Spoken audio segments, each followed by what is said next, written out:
What is up, everybody, and welcome back to the Final Word with MattyB here on the It's a Wrap Sports Network with your boy MattyB on the call. And happy early Thanksgiving to everybody out there. It'll be Thanksgiving in a little bit less than an hour. I hope that you're having a great hell of a night before Thanksgiving. Boy, has my life slowed down, folks, because at this time, usually on this night, which is what I guess the most popular bar night of the year, well, I wouldn't be sitting here, but I guess life has a way of moving forward and saving you from all that heartache and trouble. As I was rolling around earlier outside, had to do a few things, and I'm already seeing them. A lot of blue and red lights. And so staying away from all that nonsense is definitely what I want to be doing tonight, and I would not want it any different than what I have tonight here with you. Got a lot to go over tonight. Flyers, baby, 3-2 overtime win in one of the stinkiest, ugliest hockey games I've ever seen in my life. Flyers somehow found a way to win that game. I have a feeling that the Flyers winning that game had more to do with the Nashville Predators than it did with the Philadelphia Flyers. And we'll continue the conversation that was started on the Through the Ice program by Sal. We also got your day in Philadelphia sports history. We also have some Eagles-Ravens kind of touching some things about that. And we're going to go through the MLB hot stove because there's been some news. You might have already heard about it, so we're going to touch on some hot stove happenings. We got our prospect of the night and our MattyB card review segment, as well as I went to a card show tonight, so maybe we'll talk a little bit about what I found there and what I traded away and what I received. But we'll get into some of those things too. And I want to remind you before we do break into this game or into this show that everything on this network is brought to you by the It's a Wrap Sports Network. Please like and subscribe on all of our social media platforms. We're growing this thing from the floor up, the ground up, whatever, and we need your help and assistance. It doesn't cost much to hit a button. We really would appreciate it. And with that being said, I want to announce proudly that the It's a Wrap Sports Network will throw our hat into the Philadelphia Eagle post-game ring starting on Sunday. Yes, so starting Sunday, we are going to start doing post-game shows here on the network, Eagles post-game shows. Sal G will be your primary host for that show, and here it is, the Birds Flyby. That is the name of the show. Sal G will be the primary host, and we will have a semi-regular co-host. I can't say who that is, but that person will be the semi-regular co-host with Sal. And maybe some weeks Sal rotates to a different co-host, or maybe some weeks Sal does it by himself, or maybe some weeks I jump on, whatever. But this is Sal G's baby. He's going to run with it starting on Sunday. The Birds Flyby, the quintessential Eagles postgame show. We already have the quintessential Eagles pregame show in the Birds Blast with Kyle Quinn, and now we've thrown it was just a matter of time. We had to do it. I wanted to do it. It was just a matter of trying to kind of find the way in. But we got that way in now, and we'll start here on Sunday. So make sure you're tuned in right after the Ravens game for the Eagles Flyby, the Eagles postgame show here on the It's a Wrap Sports Network. As far as the Birds Blast goes, we will actually be making an announcement about that. I'm working on with Kyle right now, with the holiday being that it is tomorrow. Obviously, we're not going to tape it. We're not going to come on the air tomorrow. And I have something I got to do on Friday. So we're looking more like Saturday right now. And we're working on getting a time hammered down for that. So more to follow on that. But there will be a Birds Blast with Kyle Quinn at some point, at some juncture on Saturday. Tentatively. So please stay tuned for that, and we'll get into that. But we're going to do some things tonight to get you ready for that game. We're going to do some things tonight to get you ready for the Thanksgiving holiday, and a special holiday programming note. I will be here tomorrow night. That's right, 9 o'clock, as scheduled, as regularly scheduled. I don't take holidays off, and I'm not going to leave you on Thanksgiving. I'll be here at 9, so maybe after you fill up on some turkey, some football, and some libations, you can sit here and talk with me, and hopefully I don't put you to sleep. Hopefully you already had that mid-afternoon nap after dinner, and then we could talk some sports tomorrow night. So I will be back tomorrow night as scheduled. So just so you can plan your night accordingly. All right, let's get into the show. Your day in Philadelphia sports history is an Eagles-related topic. Well, it's an Eagles topic, but it ties in very nicely into what's happening right now with your Philadelphia Eagles.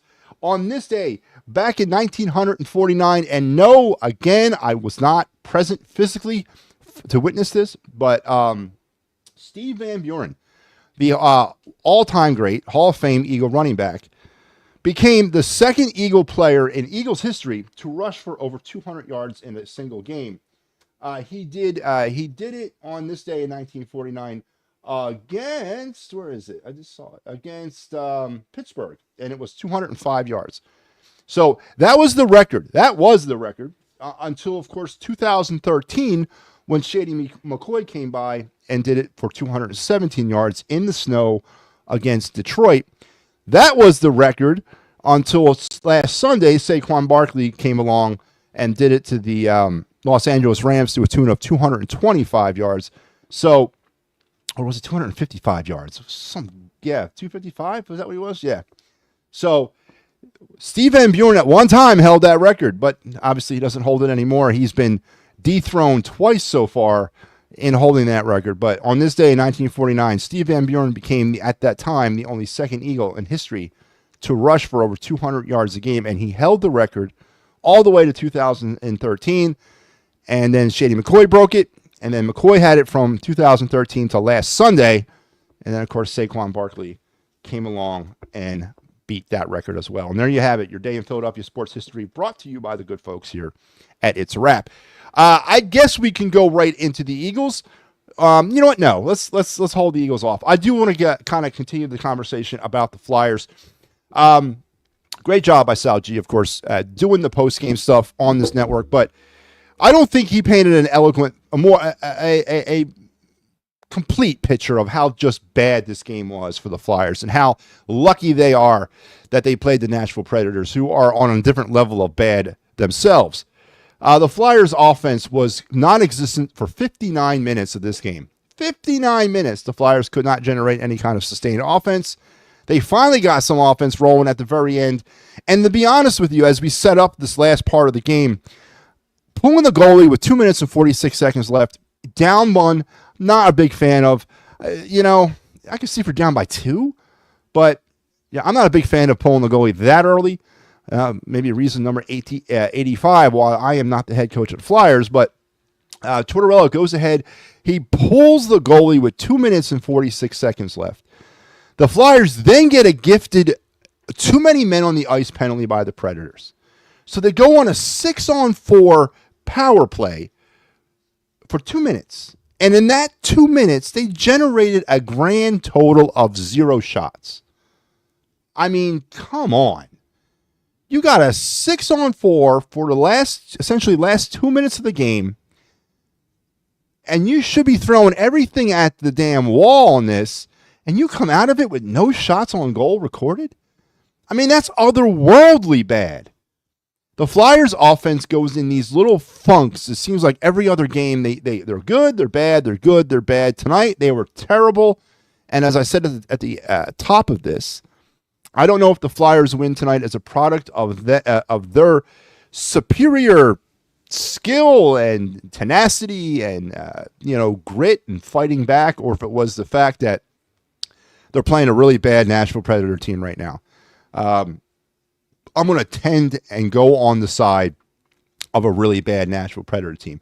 But we do have something I do want to talk about, because through all that, the Flyers found themselves in a position at the very end of this game to tie it. And I want to walk you through this goal because I gotta give credit where credit's due. This was a pretty goal. This is extremely pretty. So let's bring it up because I definitely want to talk about it. And it was scored by a guy who, is kind of on his way out the door, I guess, a little bit for the Flyers, Morgan Frost. But Morgan Frost was the benefactor of a great assist. So I know you're not going to get an assist is an assist. The goal is the goal. Morgan Frost gets the goal, deservedly so. But this goal does not happen if it hadn't been for the amazing assist here by Travis Sanheim, who does something. I had to watch it like 3 different times. And I still and I still am having trouble seeing where he actually tipped the puck, but they awarded Sanheim the primary assist on this goal, so he obviously made contact with the puck. Let's play it here. We're going to go into the zone. There's Sanheim with the puck here. He's going to pass it over to Couturier. Couturier then, and let's stop it. So obviously right here, you got two things going on with this play. The Nashville Predator defense has fallen asleep. Everyone's head is focused in on Couturier with the puck. They forget about Morgan Frost, who has not stopped skating since he entered the zone, which is key here as he continues to go for that net. And he's looking back. Couturier, as you can see, sees Morgan Frost going towards the net. They already know what they're going to do, but the Predator defense is key here because they're asleep. They have I don't know if they care. I don't know if they've lost sight of them. I don't know if they're thinking that the game is over. Maybe someone's looking up at the clock. I don't know what's happening here, but the Predators are going to fall asleep, and Couturier is going to then attempt to throw the puck in at Morgan Frost. Now, look at Sanheim, who continues with the play himself. He's going to step into the passing lane, and he is going to, it's really hard, but right there, he tips it, amazingly tips it. And I think what really kind of also keys this play, as you can see, let's pop it back just a little bit here. When the Predators did kind of realize that Morgan Frost was breaking towards the net, there was a kind of a attempt, I guess, to play Morgan Frost, but then when the pass is kind of thrown at Sanheim, and it doesn't really have the English from Couturier on it that would necessarily get to Frost, on its own, I think the defense kind of took the bait a little bit and started to come up a little bit and maybe play Sanheim. But what Sanheim does, very aware, with a lot of awareness, just tips it along. It springs Morgan Frost for that beautiful tip-in play. Credit where credit's due. That's a gorgeous goal between two Flyers in Travis Sanheim and Morgan Frost, who I would actually, I don't really care if they're here or not anymore. And listen, this goal, and actually he scored a goal in the last game, Morgan Frost did. It's not going to save what I think about Morgan Frost. I still think he needs to be moved on. And I don't like Travis Sanheim either. So, I mean, what this could be, though, is an advertisement for other teams that there's some life left in Morgan Frost and that Sanheim could also provide you an offensive spark. But you got to give credit where credit is due. That was just an amazing, beautiful goal with, 14 seconds, 10 seconds to go in the game. Flyers then find a way to tie this thing, force it into overtime, and then I do want to look at the overtime goal because that's another work of art, this time by Travis Konechny and Sean Couturier. The captain really stepping up, man, lately. Seeing his name a lot in the scorecard these days. Liking it, too. So let's take a look at the second goal, the game winner, from Konechny to Couturier. Another tip play. Flyers in the overtime. Obviously, in overtime, you skate with a lot of open ice, and they're going to come out of the zone here. Konechny has the puck. Couturier's got one thing on his mind. Let's go to the net. And Sanheim. Konechny's going to oblige, and just to give a really pretty elevated backhand pass, goes over the stick, and all Couturier. I mean, it was a little bit in front of Couturier, but all he had to do in that was just tip it up, tip it over, and tip it in, and then he falls down. And there you have the Flyers 3-2 winners in overtime. And somehow, some way, they find a way to win this thing. And just amazing. But there's a lot more bad to talk about in this game than there is good. The Flyers, just the putrid shot totals throughout this game. 6 shots in the first period, 7 shots in the second period, 9 in the third. And they had that one, which was the goal in the overtime period. For a total of 23 shots, they were outshot 27-23. But here's the real stat that grabs you. Here is the real one. 37 giveaways. 37. I'm not lying. 37 giveaways by the Flyers. 37. A new season high, a new league high, and not quite the league all-time record. The all-time record was set in 1985 by the Islanders when they gave the puck away a remarkable 49 times in a game. But the Flyers tonight with 37 giveaways, all kinds of otherworldly bad. This game for 59 minutes and some change was terrible. And you got to feel good for them that they came out for the win, but also when you look at this thing holistically, you got to have some concern about this team and the character of this team and the work ethic of this team. They didn't quit. I'll give them that, but they're playing some real sloppy hockey. And if they were playing the Rangers, or if they were playing Colorado, if they were playing Vegas, it would be 19-2. It would have been a bloodbath. They got to figure out how to clean up their play. 37 giveaways. I don't think I've ever. I don't remember any Flyers game ever in my life where the Flyers gave the puck away 37 times.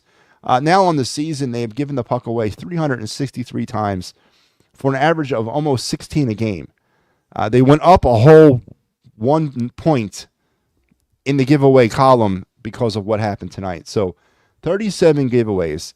You're just you can't do it. So, but you know what? They came away with the win. You got to be happy with that, I guess. Flyers will now have the Thanksgiving Day holiday off before they will lace it up on Friday at home against the New York Rangers. But getting out of there with that win, yeah, it's good. But come on, man. 37 giveaways. 37 giveaways. Just absolutely amazing. So, but you got to be happy. And then the play of Kovasov, the whole goalie situation is one of those enigmas. The whole goalie situation is one of those riddles. The whole goalie situation is really a mess right now. And everyone's getting an opportunity. It seems like the top three are getting opportunities, especially with Urson out, to kind of prove their worth. And, Fedotov has some good games. He has some bad games. Kovasov has a lot of good games, but there's a couple mechanical problems with Kovasov that I don't like. I don't like how deep he plays in that net. I really don't like that. I think that's going to come back and bite him at this level. I mean, that's his style, but he plays in the net really deep. I'm not a huge fan of that, but but he's really good lateral. He's very good. He's quick with his feet. He's quick with his hands. He's a lot more mobile than Fedotov is. Fedotov had a terrible game the other night against Vegas. Just absolutely terrible. And Kovasov did it well. So right now, the three options that we're rolling out there, I would have to rate them as Urson, Kovasov, and Fedotov. At the very least we got potential trade pieces if we need them later on in the season, right? Because this is all about advertising for potential trades and trying to move some of these people along to help us out get better assets. But Flyers win tonight 3-2, have now moved to 10 wins on the year, 10-10-3 for 23 points through 23 games. So 1 point a game? No, I don't know. Take that for what it is. They will now face it off on Friday against the New York Rangers. And we have you covered here on the It's a Wrap Sports Network. Sal will have you on Friday against the Rangers, and I got you on Saturday in St. Louis. So there you go. All right, let's now move to the Eagles and the NFL because we got some NFL housekeeping to take care of. I typically on the Birds Blast give you my week picks, but I'm not going to be able to do that, of course, this week because we're not doing the things on Thursday. So I will give you my Week 13 picks tonight. Because we have a ton of football, 3 games tomorrow. We have a game on Friday, and then of course the Eagles and Ravens will go throw down at 4:30 in Baltimore, and a game that I've said is a watermark game, yes. Is it the season? No. Is it a opportunity for this team to kind of see where they stand at Week 13? Absolutely. Is it a burn the boat moment if they lose? Absolutely not. Is it a let's set up the barricades on Broad Street if they win? Absolutely not. It's just another step in the way. And we talked a lot about it last night or the other night. Was it last night? I don't remember. About the fact that I'm still not in because I don't agree. I don't believe in this one. Now I don't believe in the one layered offense, right? I don't believe in the one layered offense. And I am concerned that if somebody does find a way to stop Saquon Barkley, then the whole team will fall apart. Tonight we're going to focus in on what has been the most surprising aspect of the 2024 Eagles up to this point, and that's been the defense. Defense is up there as one of the league's best. I think right now overall they are the best defense in the league. which is an absolutely amazing stat. Vic Fangio has come in here. It took some time. It took some doing, but he's whipped together a decent defense who's getting enough pressure, who's causing enough havoc, and making enough plays to be the real difference maker as the Eagles try to find this new identity with Saquon Barkley as their primary threat. Now, I've isolated the defense, in my opinion, to three key areas or key players or key things that have severely gone on the uptick for the Eagles in 2024 and is, in my opinion, directly responsible for the defense playing the way they are. Number three, I'm not going to give you them as number one. Number three is the play of Jalen Carter. As an interior lineman, Jalen Carter is not going to show up on the sexy stat sheet a lot. He's not. But what he's doing up front is he's garnering a lot of attention and respect, and he's garnering a lot of double and triple teams, which is freeing things up for other people. I was not on board with Jalen Carter last year. Not a good year. He started off really well, but he fizzled down the stretch. Maybe been some conditioning problems. I don't know. But whatever those problems were, he's rectified them in 2024, and he's playing like that first-round draft pick that he was drafted as. And I got to give him credit. I got to give Howie credit. Well, I'm not going to give Howie credit for taking a very obvious player, but you got to give Jalen Carter credit. He's starting to come into his own as a dominant defensive force in this league.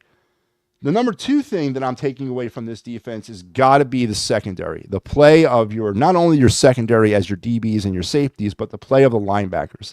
That, I think, if you had to rate them, what's more important? What's the most important aspect of the turnaround of the Eagle defense?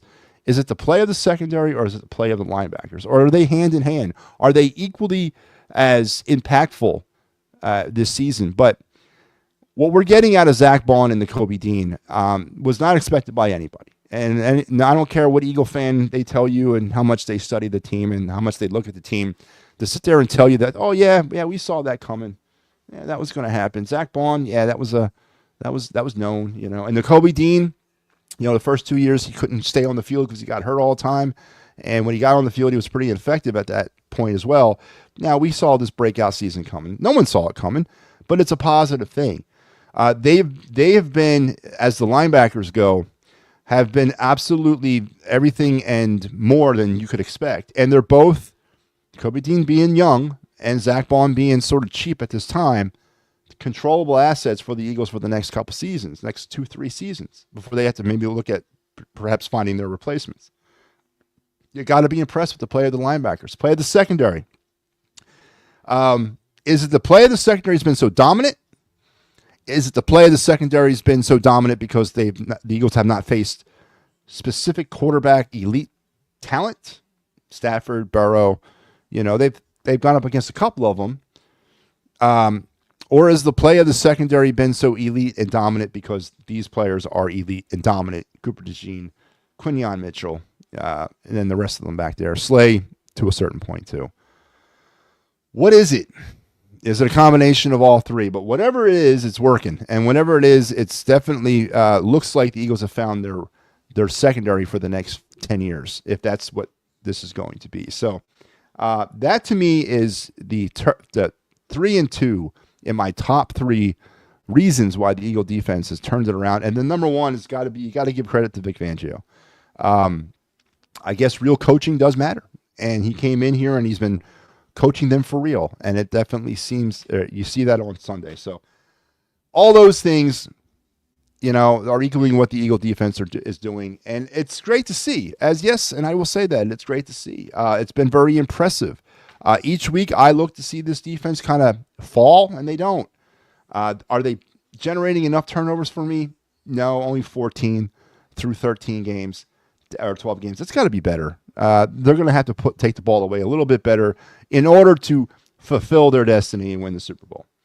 But they're getting the stops when they need them. And the biggest thing for me is the third downs. The Eagles last season couldn't get off the field. This year, they have eliminated that. They are stopping teams on third down. 3rd and 8 is no longer a manageable down when you're playing the Eagle defense, which is I think, another huge change here. So kudos to the Eagle defense. And then we'll get it all wrapped up here on Sunday as we'll play the Ravens, a big test for the team. see how they fare against a legit Super Bowl contender and all that. So, and again, like as I said, we got you covered here on the network for our foray into the Eagles postgame world. The Eagles flyby with Sal G starting on Sunday. So be there, be square. All right, baseball. Yeah, unless you've been living underneath the rock, the first mega deal of the winter. Oh no, you know what? I'm doing this without the music. Man, I make these graphics, man. Key the music.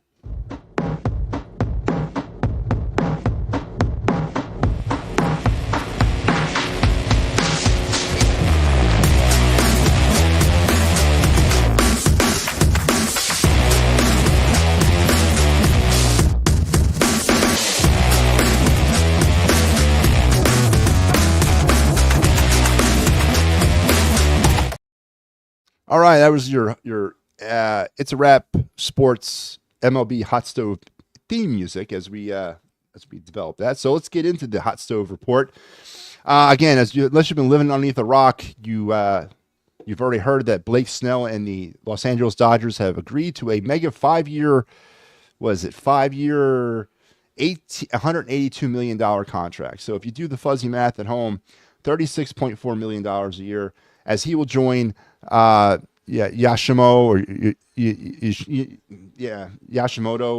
and Shohei Ohtani back in the rotation next year, and now Blake Snell, a formidable top 3, 1-2-3 punch for the defending world champions as they're looking to maybe start the D word out in Dodgerland. It is not official yet because they're pending. He has not yet either taken or passed the physical, so they won't make it official. So it's not appearing on any official Hot Stove trackers, but it is, of course, all the rage. Now, what does this do to the Phillies? Does this speed up the process? Was this the free agent everybody was waiting to see fall before gauging the other free agents? I know that Soto's not looking at money that Blake Snell's making, so does this kind of goose the Phillies into starting to do something with the offseason here? Does this change the landscape? As I mentioned, are the Dodgers attempting to be a dynasty now with these players that they're bringing in? They have the money because, of course, of the deferment of the Ohtani contract. So what does this do to the Phillies and their offseason plans, and if anything? And what does this do to the other free agents? Was he the first domino everybody was waiting to fall? But let's take a look at the latest and greatest of the Hot Stove report. Again, this is not including Blake Snell because it has not been official yet because he hasn't either taken or passed his physical. But Ricky Vanasco is staying in Detroit as he was offered a minor league contract. Robier Salinas, the right-hand pitcher, is staying in Atlanta. He was also offered a contract by the Braves. Ray Kerr, the right-hand pitcher, again staying in Atlanta as he was tendered a minor league deal by the Braves. Phil Bickford, right-hand pitcher who pitched for the Yankees last year, appeared in 8 games with an 8.64 ERA and 6 strikeouts. Well, he's going to take those masterful numbers over to the north side of Chicago and play for the Cubs. So he's on his way on a minor league deal. And Yoshuni Kikuchi, the starting pitcher who was previously for the Astros last year, had a 9-10 record and a 4.05 ERA and 206 strikeouts. So a 200-plus strikeout season for him last year, is now an Angel as he signed a 3-year deal. I spoke when we started doing this Hot Stove thing last time or yesterday, and the most aggressive team thus far in free agency with just volumes of players and quantity of players has been the Los Angeles Angels, and they've added another one today. So that's your latest and greatest with the Hot Stove. The big news is Blake Snell, 5 years, $182 million, about $36.4 million a year. And again, it has not been official yet because he hasn't either passed or taken the team physical. So more to follow on that as we find out more information. So let's head over now to our Flyers or our prospect section. Our prospect, let's go to our prospect. What am I doing here? Our prospect segment of the night. I don't know why it's not working here. Hang on. Right, there it is. Alrighty. Okay, why isn't it working? You gotta love it, man. Technology. All right, let's bring it up. I will bring it up. I'll do it the old-fashioned way. Hang on. Hang on. I apologize for this. Jeez Louise. All right. All right. Our prospect segment of the night.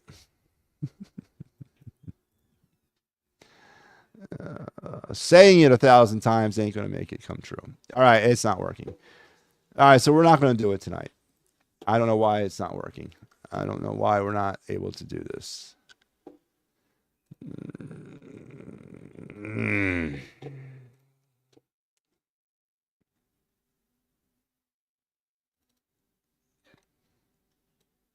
All right, so we're not doing it.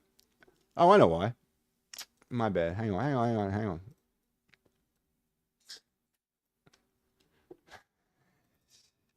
All right. It's been a long day, folks. So here we go. Flyers prospect segment. Tonight, your prospect is Oscar Eklund. He is a 220-pound, 6'4" centerman who's currently playing for Lehigh. He was undrafted, so he was a free agent signee of the Flyers. Actually, the Flyers brought him in at the end of last season. Eklund's game is centered around his puck possession skills. He may not always get full marks on how intelligent he is on the ice. Listen, Eklund's a big dude, 6'4", 220. Sign me up. Unfortunately, I think he's more of a depth piece for the Phantoms or for the Flyers organization. I don't necessarily see him making much of a impact. He's bounced around a little bit through a few different teams throughout his young career, but he's got the tools and he's got the physicality. It would be nice to see him be able to elevate that because we need centers. But he's not your most, he's not your most dependable playmaker. I'll put it to you that way. He's a depth piece. He's a fourth line centerman down there in the AHL. That doesn't bode well for you if you're trying to make it to the NHL, if you're a fourth line centerman in the AHL. But there's your prospect of the night, Oscar Eklund. And again, that was brought to you by the fine folks here at the It's a Wrap Sports Network. And let's move on now to the best part of the day, our card review segment. Looks a little something like this. Looks a little bit like I can't miss. Hey, this is what you call a bad. What? This is what you call a bad. What? Looks a little something like this. Looks a little bit like I can't miss. Hey, this is what you call a bad. What? This is what you call a bad. All right. Our card review segment. Of course, this is the part of the show every night where I take a card from my sports card collection and we just have some fun with it. We've been doing it now for about 2 weeks. It's uber fun. I enjoy doing it. And it brings back a lot of good memories, especially when I'm looking through these cards and I decide, you know what? I remember this card. I remember where I was, what I was doing when I got it. So let's get into it tonight. Before I do, though, let's talk about what, as I said earlier. Earlier tonight, I went to a card show with me and my stepson went. It was really fun. We enjoyed ourselves. Made a couple deals. Nothing earth-shattering. I traded a Barry Bonds rookie for a Steve Carlton 1978 and a Tug McGraw 1980 World Series highlight card. I also traded a Shohei Ohtani, two Shohei Ohtani rookies, and a Judge rookie for a Bijan Robinson rookie card, Big Kahuna, and a Jordan Love rookie Panini 2020. So, again, I'm not going to set the world on fire with those deals, but they were pretty fair deals. We upgraded. As we move through this, I will show you those cards at another time. The Bijan and the Jordan Love cards are graded, so that's definitely high marks there when you can pick up a graded card as well. So I thought we did pretty well. I ended up trading 4 cards, and I ended up getting back 4 cards. So it all worked out. And then we picked up a box of prospect college football class of 21 cards. Pulled out a couple Amon St. Brown autos, lots of Zach Wilson cards from that box. They're actually pretty. They're not. You would think they'd be worthless. They're not. They're worth some money.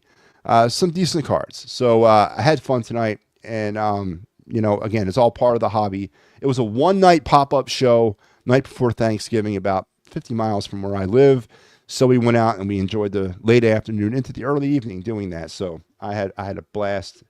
And let's get back to the segment. But this card tonight is one of my very special cards. This brings back a lot of memories for me, especially when I pulled it. And this is the actual card that I pulled back in 1987. So without further ado, tonight's card is the 1987 Topps Mark McGwire rookie. Yep, one of the most coveted cards from the 87 set was the 87 McGwire. It was his rookie card. In 86, of course, he broke onto the scene in Major League Baseball. Now, the 86 McGwire USA baseball card is not considered his rookie, but that's actually a lot more valuable than this card is if you were able to get your hands on it. But this card, based on what he did in 86, based on the projections that everybody kind of thought he was going to be as a player, which those projections seemed or proved out to be extremely accurate, mostly with the Oakland A's and then later on with St. Louis. Had Hall of Fame written all over him. And when you're a young kid and you pull a Mark McGwire and you pull a potential future Hall of Famers card as a 14-year-old, it has a tendency to stay with you. And let me tell you, all the years after I pulled the card, keeping it safe, keeping it protected, and then having happened what happened to McGwire's career at the end with the steroids and the lion and all that is a real kick in the junk. It really is. Will he ever get in the Hall of Fame? I don't know. Will this card ever receive its max value? No.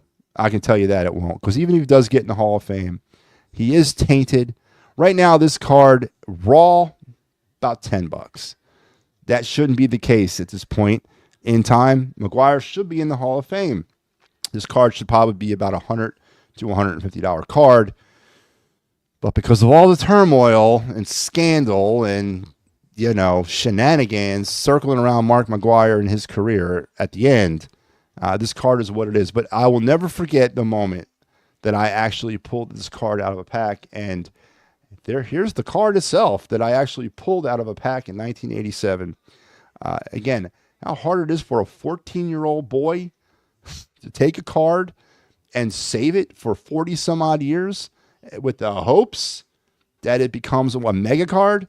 But I did it. And as I said, and in 98, when he was fighting Sosa with the home run thing back and forth, that was amazing.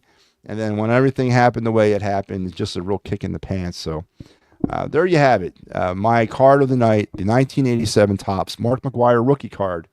One of the most exciting moments of my young life was when I pulled that card out of a pack of wax baseball cards in the mid-spring of 1987 or early summer of 87. Don't remember the actual day, but... Oh, and by the way, 77 days until pitchers and catchers report to spring training. Forgot to tell you that.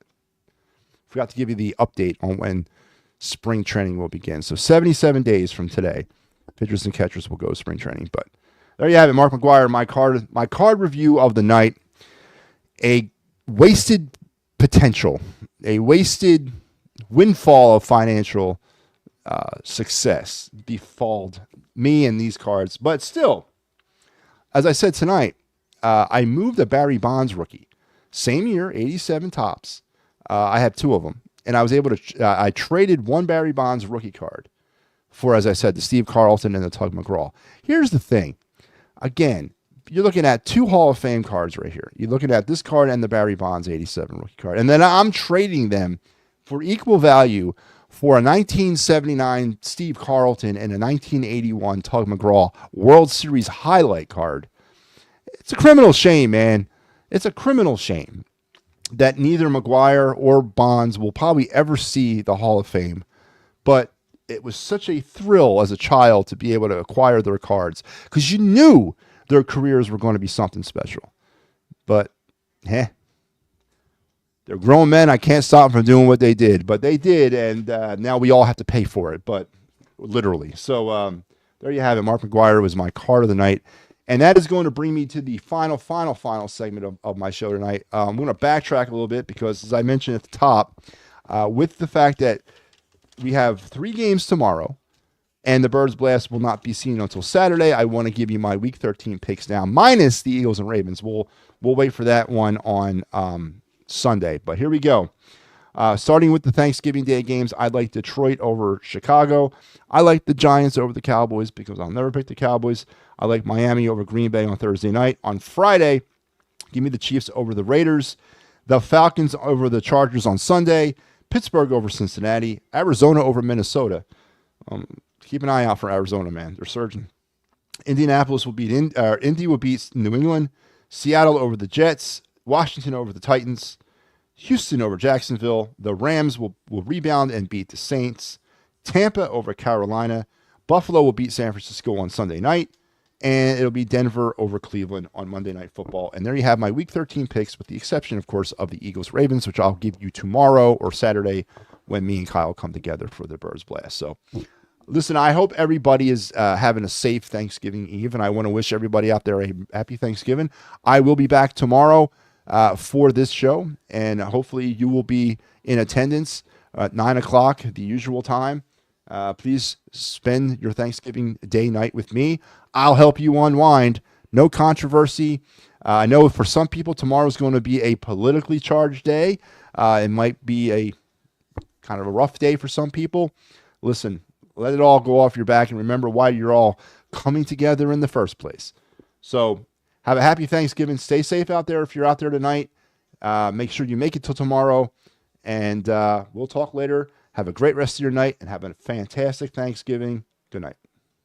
I've